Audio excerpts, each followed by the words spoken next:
तर विरोधकांकडून संसदेचा वेळ वाया गेला, आठवड्याचं कामकाज वाया गेलं. अशोक चव्हाण यांनी विरोधकांवर गंभीर आरोप केलेला आहे. सिस्टम सुधारण्याची गरज आहे, विरोधकांनी संयम बाळगावा, सरकार काम करते असं अशोक चव्हाण म्हणाले.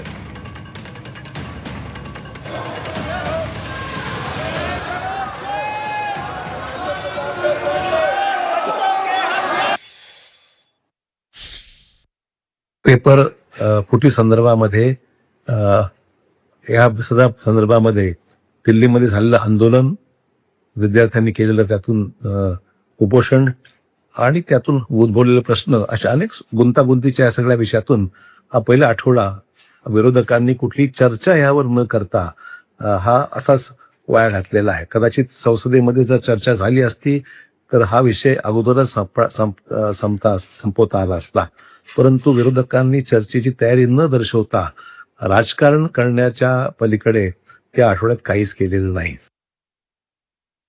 सिस्टम इम्प्रुव्हमेंटची गरज होती आणि ती आहे, सरकार करत आहे, कारवाई झालेली आहे. सीबीआयकडे फास्ट ट्रॅक कोर्टमध्ये चालवण्याचा फैसला सुद्धा पंतप्रधान घोषित केलेला आहे. तर मला वाटतं विरोधकांनी आता फार जास्त त्याच्यामध्ये न ताणता हा विषय सरकार मार्गी लावते ते विश्वास ठेवला पाहिजे.